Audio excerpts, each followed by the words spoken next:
Ali Dunworth. Thank you so much for joining me on Flap Culture. How are you? I'm good. Thanks for having me. I'm delighted to have you because we're going a little bit off the beaten track. I love a guest who comes with a different take on flops and what it means to flop and a different part of culture that I've never explored. You've written this brilliant book. We're going to talk about it a little bit at the end, but it's all about pub culture, Irish pub culture, pints.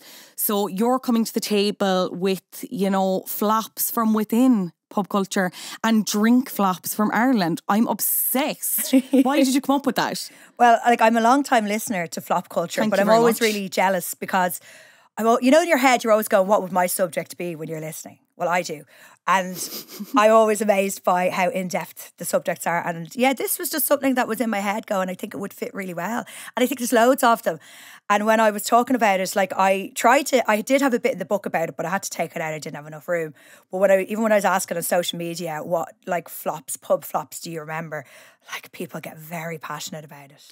I can imagine, especially around the specific drinks ones, because we are, as a nation, so passionate about pints. Obviously, you've written a book about it. We love our drink. Yeah. No questions about that. But when you have something that's kind of pushed so aggressively as some of these drinks flops that you've sent me, to see it then kind of fall off a cliff. The Irish are nearly waiting gleefully in the back to be like, we told you that'd never work, or don't mess with the original, So what kind of drinks flops or pint flops were people suggesting, or what were the ones that kind of first came to mind for you? Well, the first one that everyone always says is Guinness Light. Okay. Which I don't think, it was before my time. Yeah, I don't remember it either. It's definitely before your time, because it was 1979, I think that happened. But I think we're so brand loyal in Ireland, and I've written about this, was we pick a drink and we stick with it. So it's really hard to market into that. And Guinness obviously is one of the most successful brands of all time. So again, you're always going up against that. So I think people laugh a lot about the Guinness flops because how do you ever go up against the mammoth that is Guinness? Yeah. And they have tried and failed many times. Okay, so Guinness Light was essentially, the clue's the name, a lighter Guinness, different strength, or was it more a flavour thing they were approaching? Or what was their motivation, do you think? Yeah, it was a bit of both. It was I think they were worried in the 70s that people thought, still now, people think of Guinness as an old man's drink, and the younger people were drinking it. And what happened was the European lagers were becoming very popular. So they're trying to compete against that. They see people turning to them. And yeah, when you read about it, people writing about it, they call it the Titanic of stouts. Okay. Because it was such a big failure. And they kind of, as you said, they went in fully, loads of advertising. This is going to be amazing. They had a strapline that said it couldn't be done. They said it couldn't be done. And they had no. And you can find this ad online, and it's Neil Armstrong is in it, and it's futuristic, and there's kind of heads turning, and then the strapline at the end is, what one small step did for mankind, we've done for beer. And then it goes, they said it couldn't be done. So it was huge. Okay. They spent I think at that time, I'm not sure what the figure was, but they spent a lot of money. And then they did this big launch party. There's a brilliant website, publin.ie, and he had pulled back all the archive and kind of described it. And it was on RTE, so you can watch it on RTE archive. Okay, stunning. I'll link everything in the show notes for anyone who's listening. Oh yeah, I'll send them on to you. But there was waiters dressed in futuristic spaceship style. They kind of appeared from behind a sliding door with all these trays of Guinness Light, and everyone was at the launch. It was televised. It was a big deal. So that was in 79. That's unheard of for nowadays. That's. But if you think about it now, Guinness do launches like this all the time for Guinness. Yeah.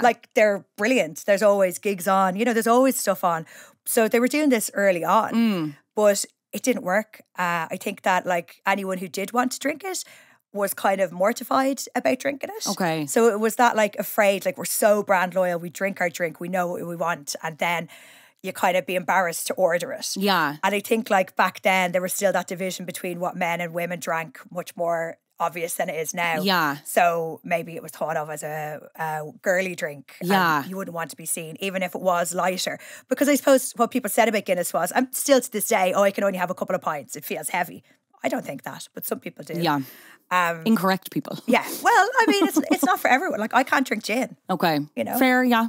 Guinness is my safe space. Okay. But yeah, so there's loads. And like online then everyone was, sharing a lot about that one. Okay. But the funny thing about Guinness Light is, like, I feel if it was around now, I wouldn't mind it. I think there is such a market for it now, as you said, those people who like do think it's too heavy or like do actually enjoy the taste of it, but they're like texturally, again, I can't have any more than one or two. Yeah. You know what I mean? It's so, and it's funny to hear those arguments against like, oh, we'd never drink this now, or sure, like, what's the point of drinking it if it's not the real thing? You saw that argument crop up even when Guinness launched Guinness 00, which has been like a smash success for Guinness as a brand, kind of opening up to people who, whatever, they're driving, they enjoy the taste of Guinness. That's always something when I see people commenting and being like, sure, why would you drink this? Would you not just drink the real thing? And it's like, some people are drinking it for the taste, shockingly. Not all people are like you, clearly, who are just going out to get sculled. It's bizarre hearing some of the arguments. But Guinness Zero is like a huge success for them. And like, I love it. Yeah, same. Like, and I've got so many friends like, who, and I'm of a certain age where over the last like 15 years, 20 years, there's always been someone in your group who's been pregnant and not drinking or driving and not drinking. And like, it's so nice to have that feel and not to be like the odd one out and have to drink like those Erdingers and those non-alcoholic beers we used to have, they're not any use. Or like, girls, there's only so many Coke Zeros you can have before you're like, my teeth are furry. You know what I mean? Like, I just want like a normal drink.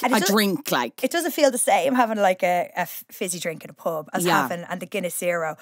Talk to me then about Guinness Extra Strong. We're going from like one end of the spectrum to the other. Oh yeah, so that was one that like I got a big list which I don't necessarily have loads of information about, because a lot of them that people said they weren't released in Ireland. Okay. Like there was another one, Guinness Black. Okay. That was, I think, 1998. Okay. And that was bottles of Guinness lager. Okay. But that was only released in Northern Ireland. But I think it's still around in other countries. They might not make them here, but they might have them other places.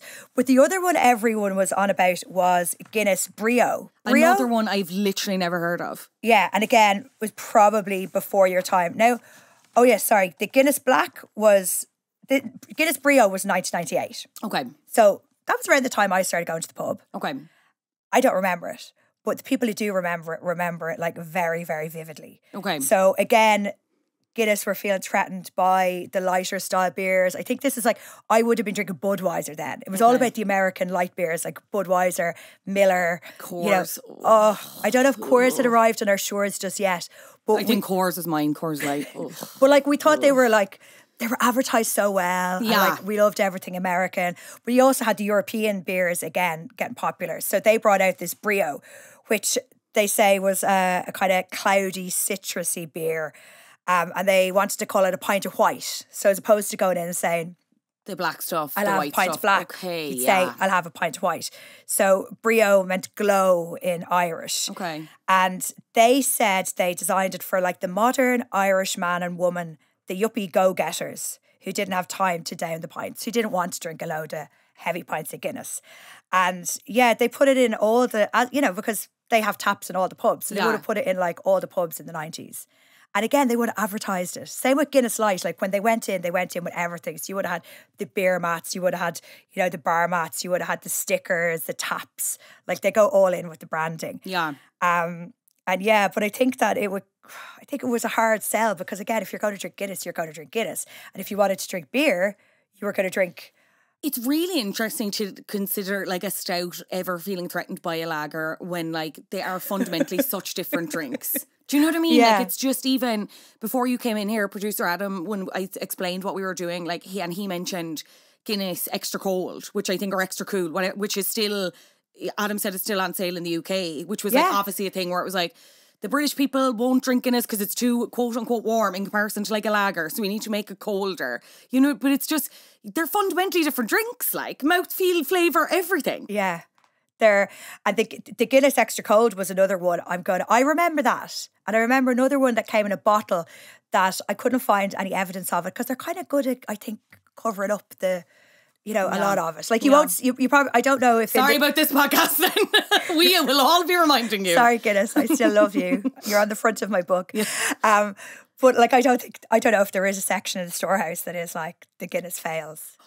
I don't know. But they've had Make that a room. Let us go there. As someone who also loves the storehouse. But like, it's a fail in such a small, successful story. Yeah. Like that it really, as you said, like, why are you trying so hard? Like, to go up against, and like back in the around the 2000s, like it was all about the Heineken, Carlsberg, as you said. Then Coors came along, and like when Coors came along, like that's the opposite. That's a huge success story of a beer that tastes like absolutely nothing. Do you know what I think it was? It was it had like the mountains on the side, and the mountains would turn blue if it was really cold.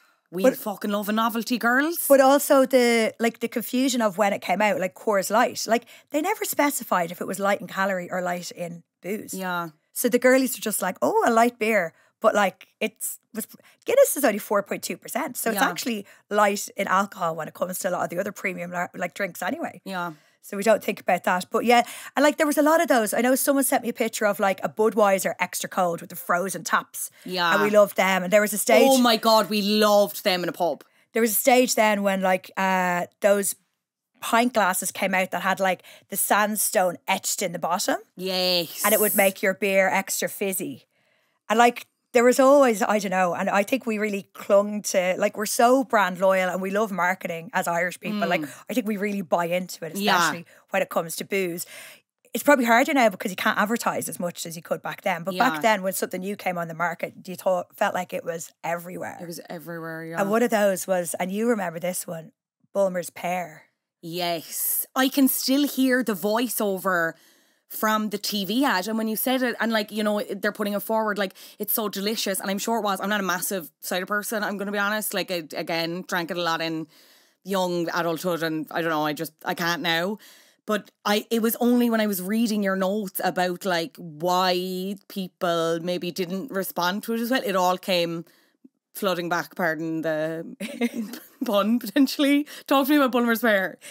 I don't remember Bulmers Pear. Okay. Because I don't think I lived in Ireland when it came out. Okay. But when I put this question out on social media, like, it was Guinness Light, Guinness Breo, and then it was the Bulmers Pear. Yeah. And a lot of the poo emoji.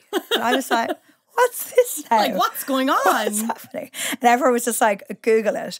So, yeah, so it came out in 2009. And I think that, I do remember that was around the time, the Kopparberg, like those Swedish ciders. Do I know about the Kopparberg? Oh my God. I get another one that I think I've kind of ruined my childhood with. No, I was never really, I was a cider drinker early on when that's what you could afford, a flagon. Yeah.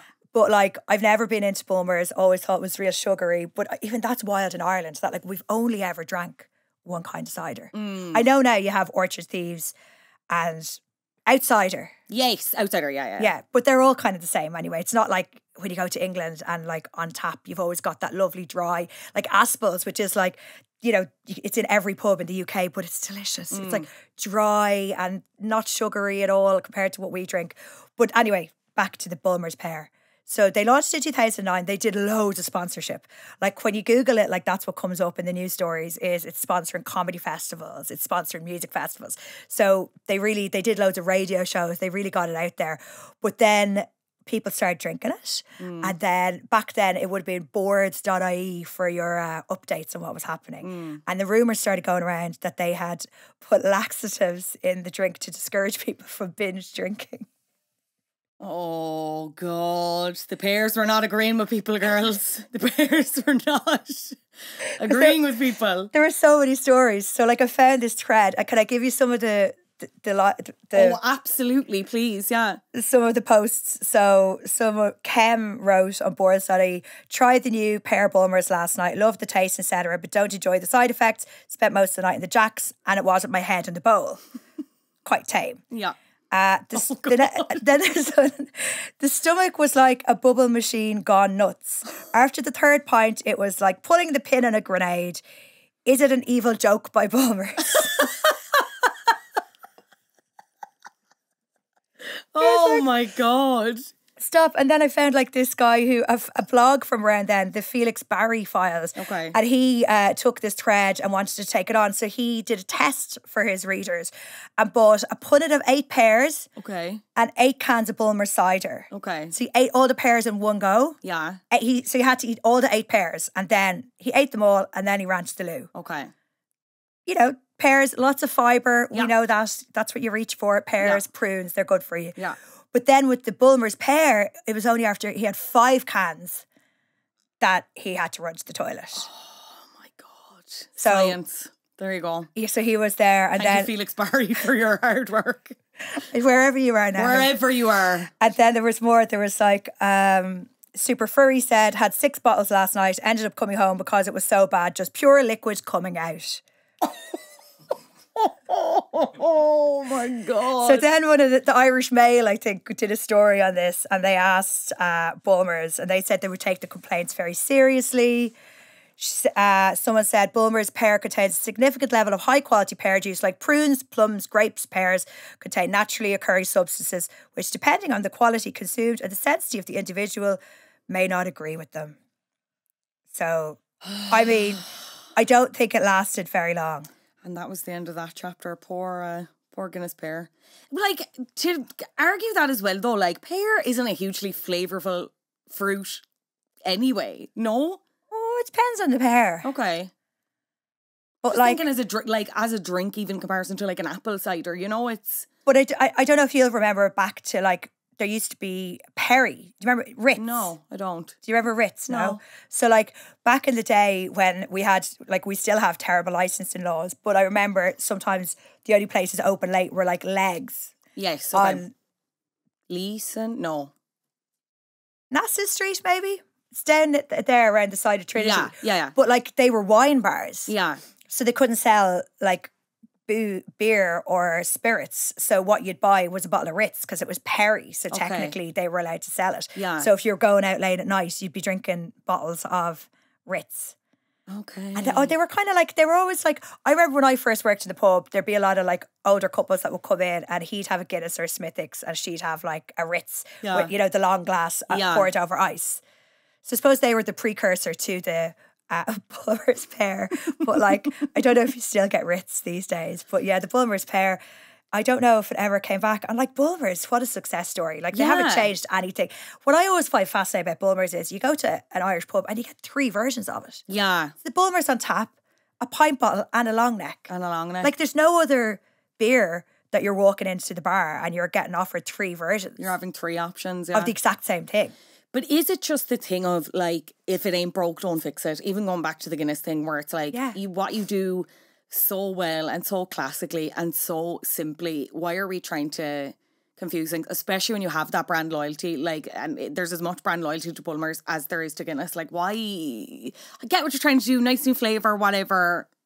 Why don't we just leave it alone, guys, you know? But I suppose there's always that, like, at the moment, Guinness is so hot and everyone's drinking Guinness. And like, we were just talking about it before, like, everyone in the UK is drinking Guinness. And Guinness is the cool drink.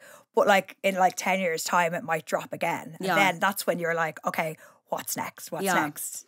Even with like whiskey, I suppose you're seeing all these rebrands of like, I remember getting a drop from Powers when they, because obviously again, they wanted to be less like, quote unquote old manny, even with the branding. It's people were really upset about that bottle change. Yes, I heard from people who worked in off licenses or whatever of people coming in and saying, I hate this new branding, and the person being like, fair enough, I only work in the shop, so I don't know what you want me to do about it, but fair enough. And it's just, pint glasses are the same. Okay. So you know when Guinness... Yes, people, oh my God, so, sorry. You know, Ian, my fiancé, he hates the the Guinness glasses with the grooves in them. It's got a name. I can't remember what the name is. It has a name and he's told me before and to say I don't remember. There's a great Instagram account called All Things Guinness, and he will like keep you updated on the glasses and what's happening and what glasses are where, and he has a collection of like every Guinness glass ever. Yeah. But yeah, always updating on where is serving what. But yeah, I know loads of people who won't drink Guinness with the little twist in it. Yes, yeah, the twist. They're like, no. But they're gone back now to the tulip glasses. Yeah. And actually, your man, All Things Guinness, he posted the other day that they are also bringing back the half pint, the tulip glasses for the half pint. Oh, when I get them, I'm obsessed. They're so gorgeous. Give me my little tiny baby pint. Don't be giving me that fucking latte glass with a half pint in it. So embarrassing. I actually have a chapter in the book about like justice for the half pint. Okay. Because I think the half pint's gotten a really hard time. Yeah. And like agreed. it should be okay to go like, or you're wait, like the other night I was waiting for the bus and then I was like, okay, like, I could have just ordered a half pint and I didn't. Then I missed the bus, then I had another one. Yeah. But if the half pint was, if I was more inclined to order it, and if it comes in those little glasses, you are. Yeah. But there's loads of reasons people don't. Interesting. Okay. You miss 100% of the half pints you don't drink. That's what I've heard and that's what I say. Justice for the half pint. Justice for the half pint. Maybe not justice for our next topic, Island's Edge. This is one I think most people listening will remember because it's the most recent. A stout competitor, another one for Guinness from Heineken. Tell us a little bit about Island's Edge. And this is the one that when you were like, what was your idea behind doing this? And it was Island's Edge because I kind of felt bad for it. Yeah. But I also was like, why? Why? Because like, it was Heineken that brought it out. Heineken already have Murphy's and Beamish. Yeah. We'll get to it obviously, but like there's a huge marketing budget behind Island's Edge. I'm like, why aren't you putting it into the creamy beamies? You know what I mean? Are you from Cork? Yeah. So, I mean, come on. Crying here. And like Beamish is having a real moment. Yes. Like creamy beamies are kind of like the people who are feeling, oh, Guinness is a bit obvious now. Yeah. And also with the price change, with the price hikes, if you can get your Beamish like a little bit cheaper. But Beamish is delicious. I love Beamish. You probably know this, but I was drinking Beamish the other night in Walsh's. Yes. In the Snug. Like what a spot.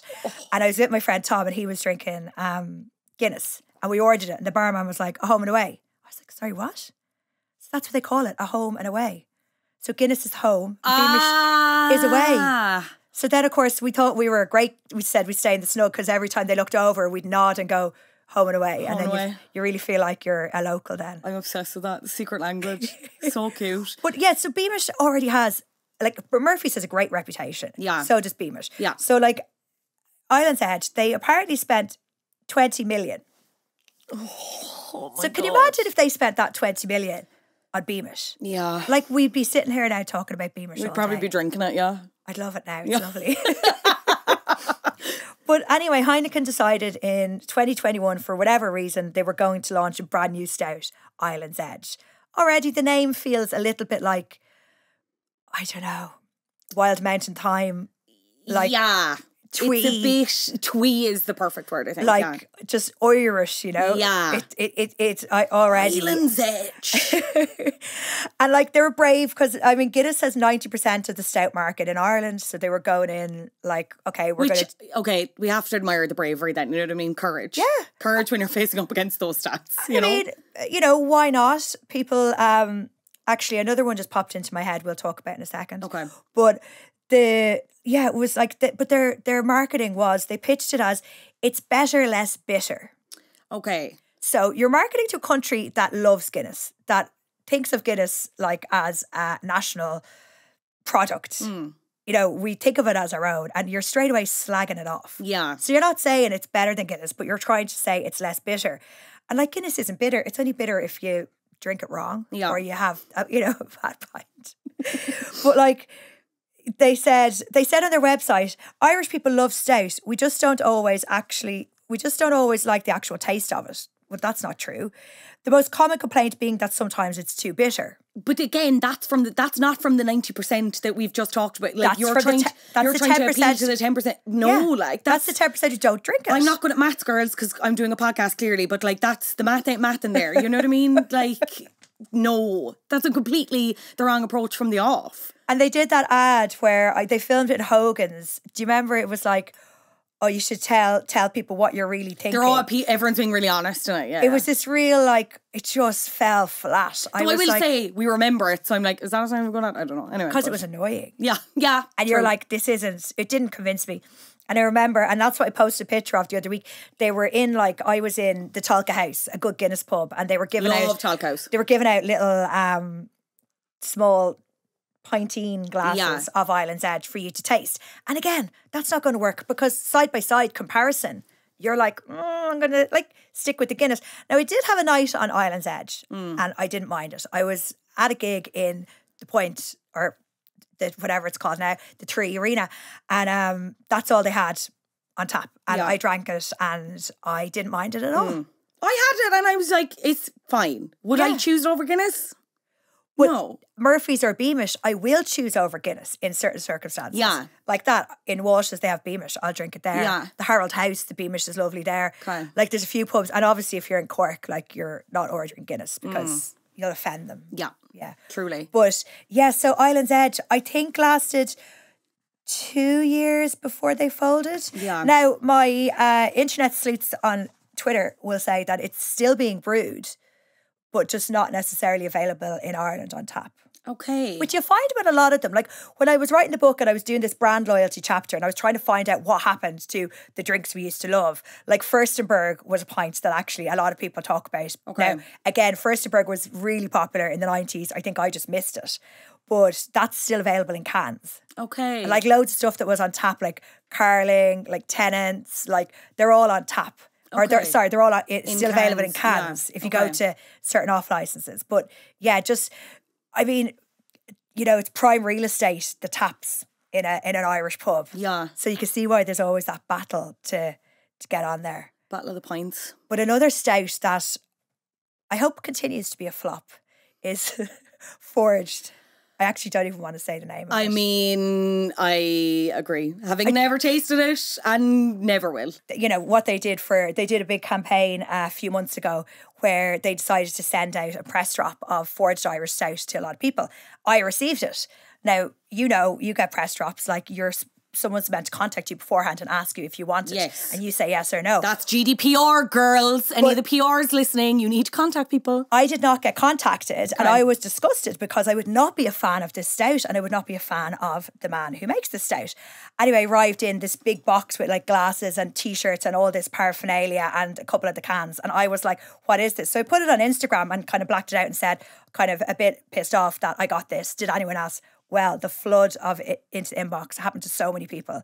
And there was a load of us and nobody wanted to support this brand and nobody wanted to try this stout. Yeah. And we all complained back and put complaints in, but nothing happened. So there's definitely like, they're trying really hard. I think I don't think that will ever take off. I think there's pubs that just won't put that tap in. They're really hitting a lot of influencers though for their influencer marketing, which I find interesting, but also really depressing to see some of my fellow content creators. And what's really depressing about it is if you see some of the campaigns that they did and it was pure like 80s, 90s, like girls in tight t-shirts and just a pair of like little short knickers with the Forged Stout branding going like drink Forged Stout. It just feels so like, I don't know, I'm like, who are you appealing to? And are you only appealing to people who you're paying? Yeah. Yeah. I think so. Sorry. That's a big flop. Truly. We're going to take a quick break. We'll be right back after this talking super pubs. Okay, let's talk super pubs. What is a super pub, first of all? Well, as you're probably too young to remember these now, but they were around the time I started drinking. So they emerged in the 90s. They were, so around the time Ireland started to get rich. And, you know, we started going out more. Don't we miss it, girls? Just that time when there was loads of money. And I suppose, like, again, this is around the same time, like, Guinness did Breo. So, you know, the world was changing and Ireland was becoming more cosmopolitan, I suppose. And our pubs, which now we love and adore, were feeling a bit old-fashioned. They were like, how can we change this? So, fortunately, a lot of really great pubs got ruined when this happened. But the super pub kind of came into being.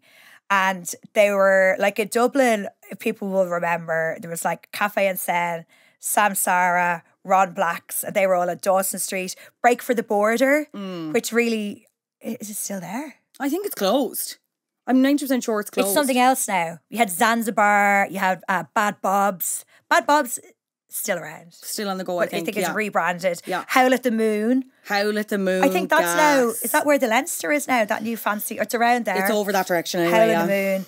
The George was an original super pub, fireworks, and in Galway you had the Keys bar and the front door. They're kind of still there, the Keys is. But basically it was like a new breed of pub where it was big and it was like you'd have sort of, would you even call it exotic decor, like in, you know, African spice tea chests, and you'd have a lot of like Moroccan inspired decor. Okay. And it wouldn't be your average, you know, the carpets and the little stools and the leather banquette seating was gone. Yeah. And in its place was a lot of those colours and loads of carpets and a lot of things you might buy in an auction. Like I don't know if you remember in your Break from the Border had loads of like Native American decor in there.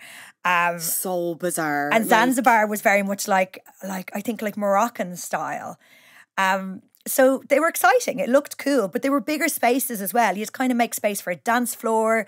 You'd have a DJ later on. Yeah. They generally stayed open later.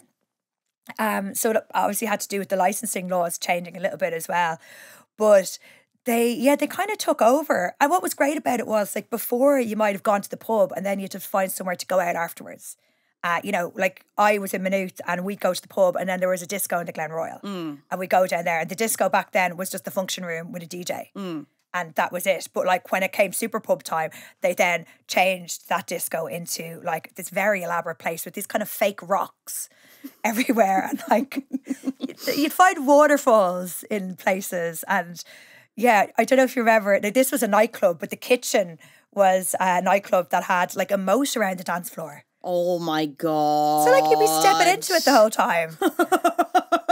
Like they were really fun times. But what was great about it, you didn't have to go anywhere else. So you could go there and you could get settled in and have a few drinks. But then later on it would kind of change. Like the dance floor might appear, the chairs might get moved and then a DJ would come on. Yeah. And then you could stay there like all night. So you could be there for a long session. What was that one on the quay? Again, I think this might be more of a nightclub. The Bondi, it was like a surf, like Aussie kind of thing. And I think they did foam parties. I would call that a super pub hangover. Okay. What's a super pub hangover to you? Because I think that what happened was the super pubs happened. And then obviously a lot of them are closed now, but there was leftover spaces. So let's say there were still places where you go in. I remember this pub where I used to drink in and it still had the light up dance floor, even though it had changed back to like the normal pub again. Guys, so like, or people had spent a lot of money on a fish tank. Okay. Or there was, I can't remember this place we used to go to that had like TVs kind of in all the walls. And so like it all got very elaborate, but it kind of started to wind down then as well, I suppose, when the beginnings of the crash started to happen. Yeah. And people had spent a lot of money. But like they were great fun. The drinks were brilliant as well because it was, you'd obviously have to have all the, like you'd go in and you'd have to have all the taps that you'd have in the pub. But then there'd be more of those European beers. Like I remember we used to love the bottles of Grolsch with the flip top. Yes. They seemed like, you know, we were really cool drinking them. Or like Budvar came in and like the pints that always came in those big long glasses that you'd knock over. Yeah. And yeah, we'd all still be out late at night drinking pints, which I think is still a very Irish thing. You don't really go to a late bar or nightclub and everyone's like walking around the dance floor with pints in their hands. No, definitely not. We love it. That's just our thing. But yeah, and I think it ruined some pubs. Like in Maynooth, my local used to be the Roost. And back in like the late 90s, like early 2000s, because it was beside the Priest's College, they had like bought loads of the interior stuff. So when you used to go into the Roost, it was all church pews and marble statues and all this leftover religious paraphernalia. And like it was brilliant. It was so, I just remember it so well because you'd be so delighted to get in there because it was over 21s and you might sneak in. And then I lived in London and I remember I came home and one Christmas and all of a sudden the Roost was a super pub. And it was like this big, long kind of pub and they did the same upstairs in Brady's. But the Roost, I remember everything was like purple and brown. Like purple and brown was never a good idea. No. I know it was like in the early 2000s, people liked it.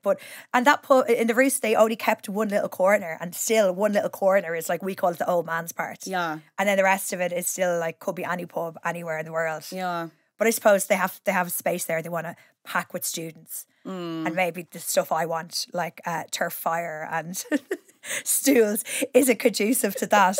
But like, yeah, the super pubs were, I'd say, you'd miss them now. Yeah. Because like even to go out now for like a late night, like there still is places to go.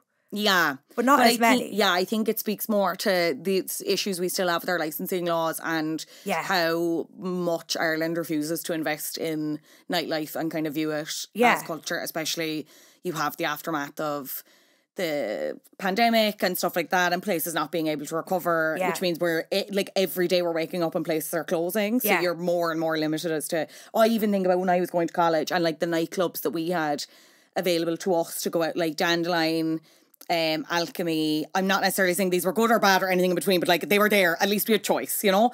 The Village, R.I.P. You know what I mean? Like it was just, whereas now, and obviously I'm getting older and it's different, and like that nightclub culture isn't necessarily something I'm always craving or looking for. But I kind of was thinking, when I was thinking about the kids that are going to college now, I'm like, it's just so, not to sound like old man yells at cloud, but like it's odd. The landscape is just totally different, and it's really frustrating when it doesn't seem like the government on board to like help at all, or they're only looking at negatives, or they're only looking to find problems, when there's clearly a demand and a want for like this kind of culture. Even when you saw like with Galway, Electric opened a couple of weeks ago for a weekend, and the place was thronged. But also the like assumption or the ignorance that everybody works 9 to 5 Monday to Friday and only wants to go out at these certain times. Like I worked in hospitality like right up until like my mid-30s, and you're working at the weekend or you finish work at 11 and you want to go out. There's shift workers. Like it was so nice to be able to have places that if you went out at 11 o'clock, you could go to a load of places. And it wasn't a nightclub, it was still a bar.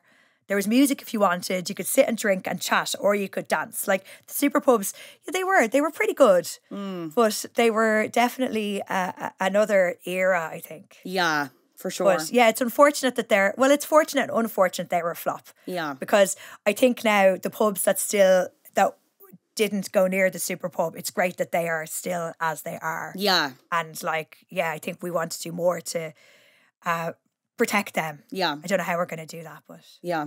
Protect the pub. Protect the pub, absolutely. Do you think there's ever been a time where pub culture has been kind of threatened in Ireland, or some people have tried to put forward that this is going to be the end of the pub as we know it? Like so many. Okay. So many. And I've written about this, not just in the book, but I've written about it in loads of articles, because I love pub culture, and I love writing about it and the changing pub culture and looking back at it. But yeah, I think like there was, when women were first allowed in the pub, they were like, this is the end. It's going to ruin everything. It's not going to be the same. Oh. And like, that's not that long ago. Donald Fallon. Yes. He's a brilliant historian who has done a lot of writing and talking about pub culture. And on one of his podcasts, he's talking about Grogan's, and how Grogan's, like, I love Grogan's, and I love it even more when I found out about this. But that was one of the first in Dublin that let women just sit in there casually on their own with their friends. Yeah. And that wasn't really allowed. And I think that's because of where it was. It was in the middle of the rag trade. So you had a lot of women working there. But like, everyone thought Grogan's was mad, letting the girls in there. And, otherwise you might have to sit up at the bar with a fella and you couldn't get a pint. You'd have to get a half pint. So that was very threatening. I think televisions in pubs, they say, were like, this is the end of, oh my God, why would you want a television? Yeah. Now, I'm still a fan of a pub without a television. Yeah, same. I'm like, I don't want the television on. Yeah. If you want to watch sports, that's grand. Go to a specific pub. But yeah, I don't like having it on in the background. But that was another one. Then there was coffee machines. Okay. They were like, don't put a coffee machine in your pub. Mobile phones. The flat whites, they're appropriating our culture. I mean, I love when you go into a pub and there still is just a Nescafe and a kettle behind the bar. And you're like, if you're getting a coffee, that's what you're getting. Yeah, that's it. They're not going to start faffing around with a coffee machine. Yeah. And fair enough. Mobile phones. Yeah, that's an interesting one, because I'm sure a lot of people would argue that no, they are an active threat. And you see loads of pubs and restaurants and all the likes that are like, no phones, or like no Wi-Fi, talk amongst yourselves. And what do you make of that? I like it. And the one in Cork, High B. Yes. I love that. They're like very strict. Yeah. And everyone takes a sneaky picture on their phone anyway. Yeah. It's like, haha. But yeah, I like it. I think that like when you're in the pub, like if you're on your own, grand, you're sitting there, you're doing your Wordle or whatever. But if you're with somebody, you're in the pub, put away the phone. Yeah. And nothing worse than when someone comes in. This happened to me recently, and like watching a video beside you with no headphones on. No. What's that about? Jail. Prison time. No. It's not talked about enough. Yeah. Public transport, in restaurants. Oh, we're in the middle of a crisis. We're taking a video call. No, that's another, and it always happens on the bus. I'm sorry. Always happens on the bus, yeah. Like, why do you need to take a video call? Like, you literally don't. There's nothing that urgent on that video that requires your attention. No. No. So, fan of the pubs that are like a bit anti-phone. Yeah. Fair enough. But the biggest one that I remember was the smoking ban. Okay. And like, that was fresh in my mind because there was the 20-year anniversary of it recently. And this was when everyone said, this is finally the final nail in the coffin. The pub is over.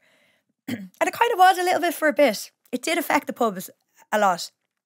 I remember, again, I was living in the UK, but I came home and I was in college. And I remember I made a little documentary for college, and I went around Temple Bar doing little vox pops, asking people what they thought of the smoking ban. And everyone was like, it's disgraceful. And my friends were all saying the night before, even people who didn't smoke were smoking in the pub. Yeah. Like everybody smoked. Yeah. And for, I think, a good few months, like when I came home, because everyone smoked at the time and we went out, you'd stay at home that was when Pints started. Okay. You know, so you'd stay at home for much longer and get all the smokes out of the way. Yeah. And then you go to the pub for a few hours. But what happened was, the weirdest thing about it was the smell. Yeah. So all of a sudden you go back into the pub and we found out what a pub smells like. Yeah. And like of like bottoms and beer and burps and like toilet. So it took us a while to adjust to that. Like sometimes the pub was disgusting to walk into after the smoking ban. But I suppose the hygiene changed and eventually it changed. And eventually what happened was then, I suppose what came out of it was the smoking areas. Which are still a huge success, can you say? Are they vaping areas now? Yeah. But like they were then the place where the crack was had. And I swear I know people who started smoking after the smoking ban. Yeah. Now, definitely people smoked less because you used to sit in the pub and just chain smoke. And if you think about it now, it was disgusting because you'd all be there. And I look at old photos and everyone sat there like with a flip phone and a packet of Marlboro Lights in front of them and the pints. And like that was in the pub all the time. And your ashtray would be like overflowing because the pub got really busy. No one was emptying the ashtray. Yeah. And if you didn't smoke, you stank of smoke. Yeah. So... yeah, that was a big change. But it was predicted as a flop, but it wasn't a flop. Yeah. It's just so funny to even imagine it now. Like it seems so wild and unheard of. Yeah. And again, I remember, like I don't really remember, but obviously because I was too young, but like I wasn't in pubs when the smoking ban was in. But I remember kind of the conversation around the time being like, oh my God, like what the world is going to fall apart. And then it was like, it's so... second nature now. I can't even fathom being in a pub with that much smoke. Like, no. Whereas you said everyone is just smoking, even if they don't quote unquote smoke. Like, and I worked in the pub, so like even if you didn't smoke, you smelled the smoke, you inhaled smoke. Yeah. Or like I remember one place in London I was working when it was still smoking. Half the restaurant was smoking and half the restaurant wasn't. So you'd be sitting here having your dinner. Like. You're sitting here having your dinner, but the table next to you are smoking, and everyone used to smoke in between courses. And you'd kind of allow for that when you were calling it away. So, you know, you'd clear the starters and then you're normally like away to the kitchen, but you'd be like away on a smoke. So they'd know that person was having a cigarette in between the courses. Soup sorbet and a silk cut choice. Oh my God.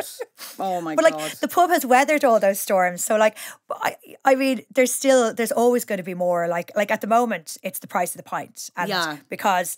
Diageo have, I would think, 3 price increases in the last year, and everyone's like, this is it, we're not going to. Then there's like all the fuss about the €10 pints. What was it, a €10 for a bottle of cider in Temple Bar? Now, pints are like very expensive now, but everything else is. And in a way, going to the pub feels like a more affordable night out than anything else. Than going for dinner. So if you just want to catch up with someone, and the great thing about it is you don't have to go out for a big long length of time. You can only have 2 drinks if you want. Yeah. So, like, the pub is always a great choice. Couldn't agree more. Which is why you've written this incredible book on it. Compendium of Irish Pints, Culture, Customs and Crack. There it is. Gorgeous illustrations as well from Stephen Heffernan. We love that. Tell us about the book. Why did you write it? What else is in it? Where can people get it? Well, I kind of wrote it, like, as I said, I'd written, like, I write about food and drink, and I'd written a lot about pub culture. So I suppose I'd always banging on about it, how much I loved pints and pubs. And I happened to bang on about it one night to Kristen, who owns 9 Bean Rose, who's a publisher. And she was like, I think there's a book in this. And she went away and said, go away and write up a table of contents. And I don't think she expected that. Like 2 days later, I had like 50. I was like, here's 50 chapters I could write. She was like, okay, let's do this. You think you can? So I just started writing, and it was funny because I sat down and I just wrote like all the things I think of when I think of pints. So it's done as an A to Z. So it opens with like after work pints, airport pints, beer mats. So it's kind of just a commentary, I suppose. And yeah, when I started writing it then, I thought, okay, I'm really glad we're doing this because pub culture, like we've been talking about it now for the last like half an hour, all the different changes, everything's in flux. It's different now than it was 5 years ago, and it'd be different again in 5 years.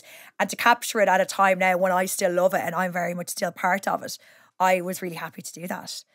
So yeah, kind of, I'm excited to get it out there into the world. It's so gorge. Yeah. Like, sorry, just what a beautiful little book. Makes such a nice gift. And then to get the Heffy, so as you said, Heffy, Stephen Heffernan, like I had followed him on Instagram and his humour around like anything Irish, he just gets the zeitgeist of everything. Oh, and nail on the absolute head. Like, in a little illustration, and you're that like, little illustration there. Sorry, I'm pointing at the camera. Anyone who's not watching the video, but like, I love the that. little table with the peanuts, the shared pack of peanuts. It's and like I felt like he was already on the wavelength of what I was writing, and I don't think you could have put pictures in because it kind of dated. I love that. Oh. So the illustrations sort of, I think, really capture what I was trying to do, which was just like capture like the magic of going for a pint in a book.